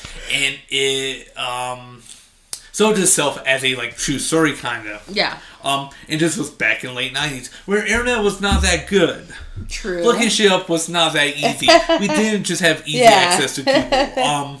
So like you couldn't just look up the cast and crew and everything about it like you could now. Right. And they also went out of their way to make like a fake website and stuff. Oh yeah. To make people think it's more real. True. So it's like more of like an ARG style movie. I thought it was like I thought it was real, you know, at first. I'm like, so did I, man. Like when I was a kid, like shit, this is real. Yeah. No change in my mind. What the fuck's going on? I was flipping out. Oh man, it scared me. It did kind of scare me because I thought it was real. Yeah. Turns out it's not. I'm just fucking stupid as a kid. But I honestly love it for kind of like a timepiece, you know? Like, like, I don't think it would work at any other time period than it actually did. True. But they did do the direct sequel for it back in, 2017? Oh, yes. Which I enjoyed. I enjoyed it. I liked that too. Because it was like a direct sequel off of that about like the main chick's brother. Oh, yeah. Who went out looking for her. Yeah. And I had heard rumors that they were going to do at least 2 more after that. Really? But nothing. They did do a Blair Witch game, which I've played some of. It's a little freaky. Gets me once in a while. I was like, nope. The Slenderman game gets me. Oh, man. I remember playing that with Alex, man. Yeah. Like, I was recording it. It was back in the day. I had a shitty laptop I was recording on and stuff. Shittier than what I have now. And, like, we were playing it, and, like, he got quiet. I knew he was going to scare me. You knew but I just didn't know when. And he ended up scaring me so much. I just, like, reacted, like, slapped his chest. Oh, my God. With the back of my fucking hand. And he just died. he thought it was the funniest shit ever. I got it on recording, but when I went back to watch it, the audio didn't sync up with the video, and the video was fast-forwarding through. And I don't know why. So I was upset that I didn't get to keep that shit. Yeah. But yeah, so new Scream, I'm excited for it because it has a lot of like original characters. Like Sydney's going to be in it again. Oh yes. I will be excited for it for the nostalgia. Courtney Cox. Yes. Yeah, nostalgia sake, it's going to be great. I never did enjoy the MTV show for it. I never. I mean, I watched like the first 2 seasons. I never watched it. This isn't it. You're not hitting this spot for me. True. It's like going to Skyline Chili and getting chili dog, and the chili dogs fucking suck. That's what it felt like to me. Yeah. But what else we got? I don't really have anything else. Why do you have nothing? Because we've talked about it all. But have we really?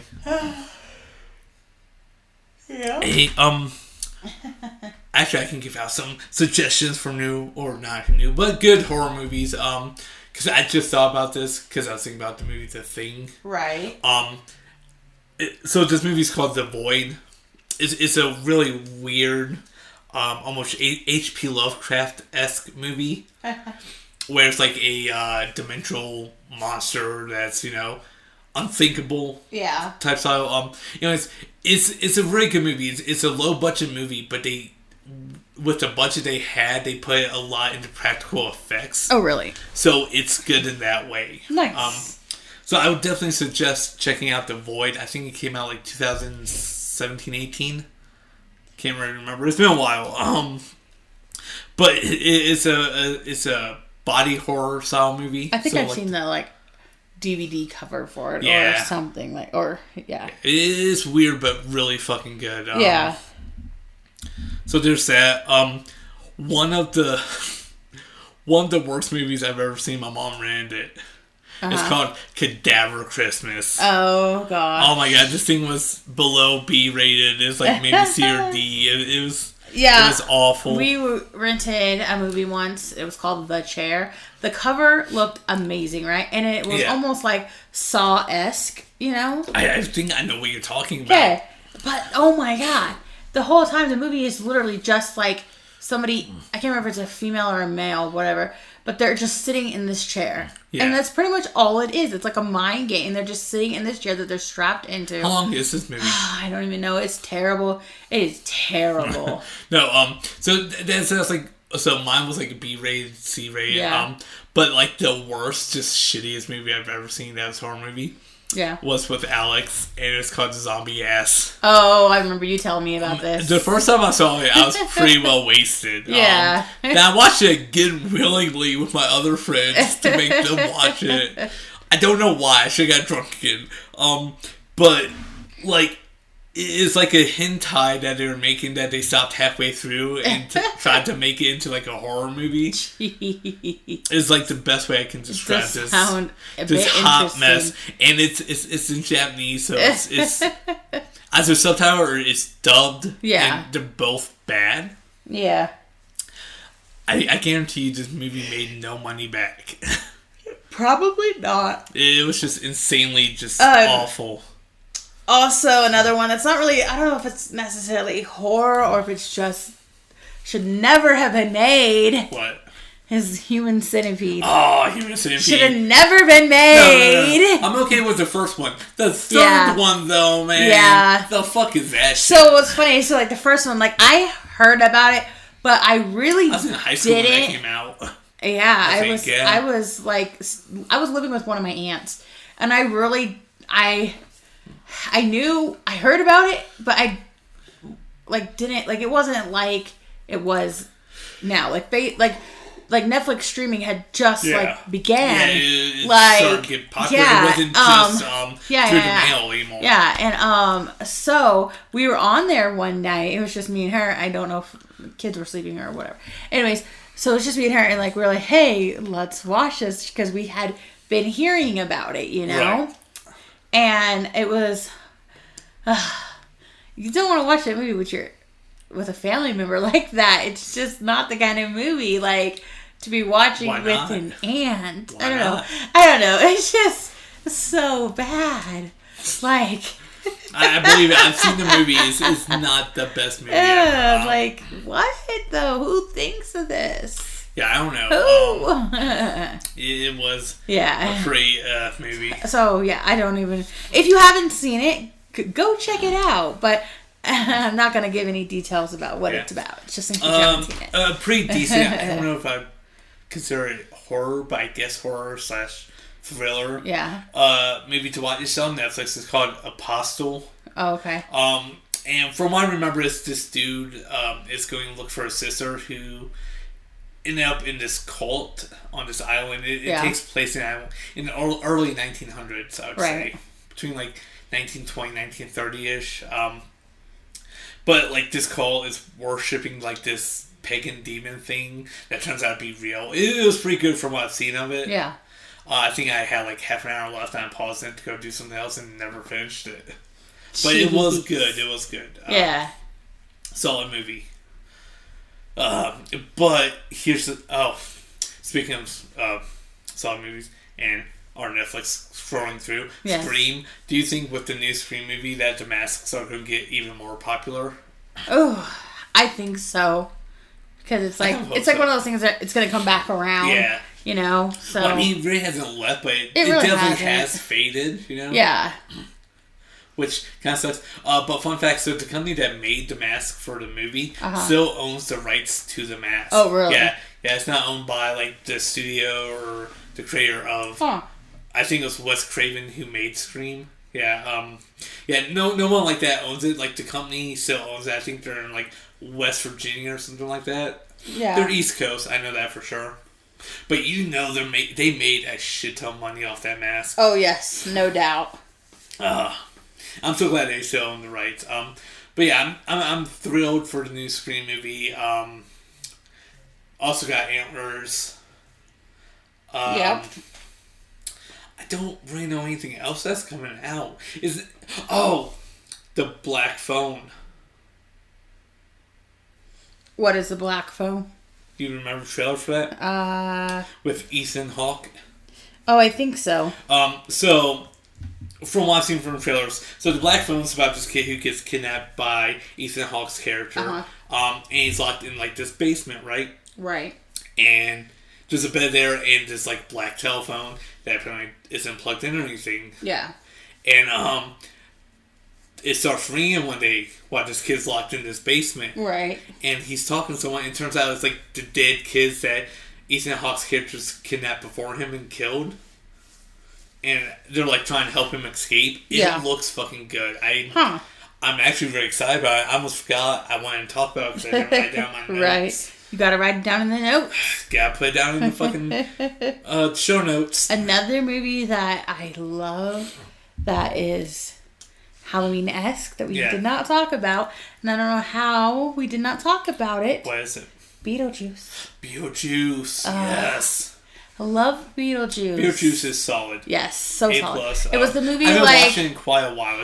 I watched it before I moved here. I think last time I watched it was like in the summertime. Alabama. So at least a solid 6 years ago. Really? Yeah. Why? I watched it like last summer. During that time, I was going through Netflix and watching a lot of the horror movies they had on there. True. Like, I watched all of the Hellraiser movies they had on there. Yeah. All the Children of the Corn. Any shitty B-rated movies they had on there that were horror. So that's where a lot of my time went. Then I got into gaming, and here we are. I'm talking about how I haven't watched Beetlejuice in like 6 years at least.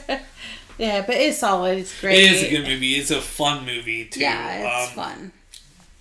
Especially with Michael Keaton. Oh, yeah. He's a great actor. And, no doubt. Who played Lydia in it again? It was, Will's Winona mom. Ryder. Yeah. Yeah.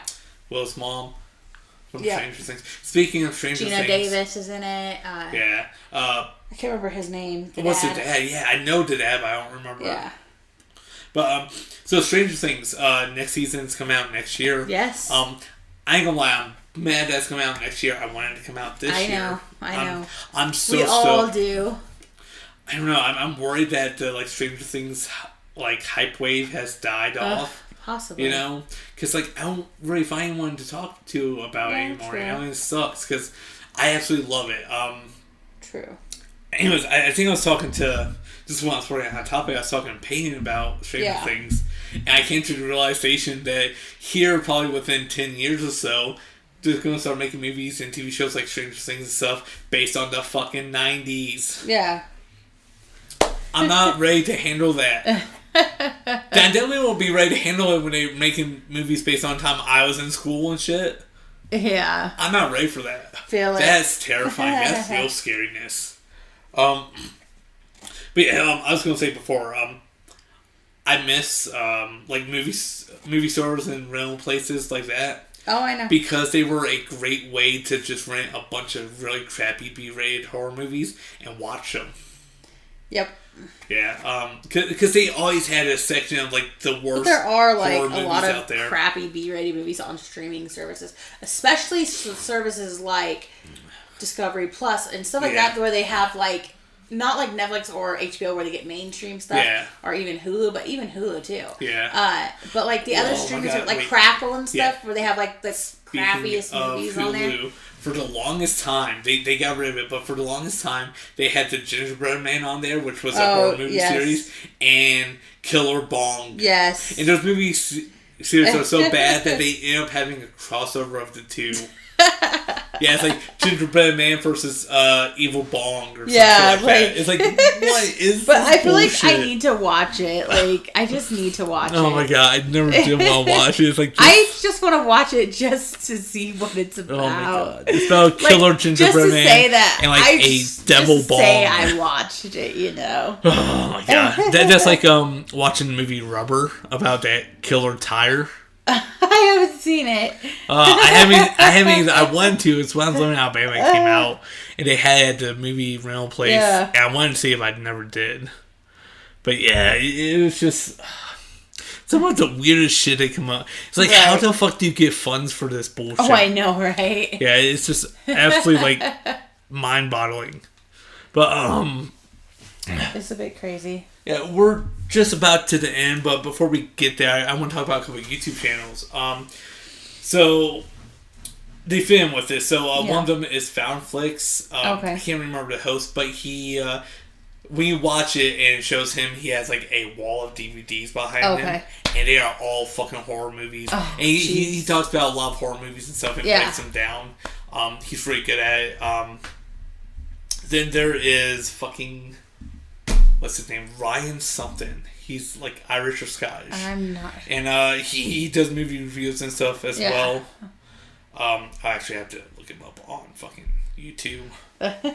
Because I am unprepared. Yeah, I'm Ryan Hollander is his name, yeah.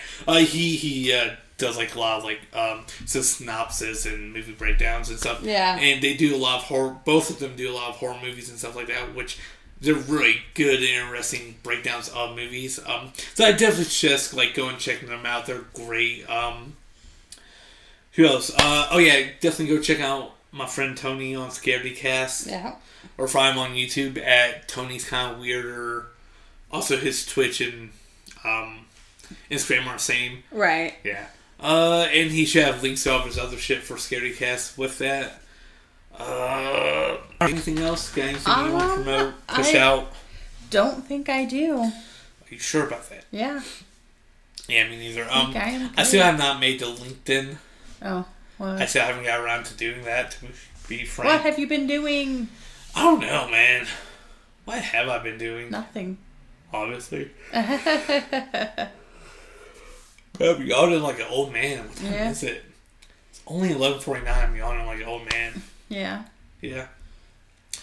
But I guess that's it for the show. That's it. We're done. I have my Instagram in the... Woo-hoo. You can find us on Instagram at OPC Podcast. Yep. We have links to our personal Instagrams. I'll eventually get to a LinkedIn with all of the links to like my Twitch, Twitter, everything else, all of our other bullshit, my TikTok, you know? Yes. Whatever you could want to follow us on. Whatever you could want to follow us on and will follow us on. Please and thank you. I hope you guys have a happy and safe Halloween. Yeah, eat lots of candy. Don't be like the victims. Don't be afraid to trick or treat if you're an adult or a teenager. It's fine. Just go get the candy. Go get the candy. Don't be a don't be a character in a Supernatural episode. True. And get killed in the first 5 minutes. True. Yeah. Have a spooky evening. Fuck. I feel like there's more I want to talk about, but it's just not there. Yeah, I feel like. Anyways, y'all have a good night. Happy Halloween. Spooky-tacular. Spooky-tacular. Is that even a word? It is now. Alright. Bye. Skadoosh. Wait, where's my fucking mouse there? Okay. Skadoosh. Bye.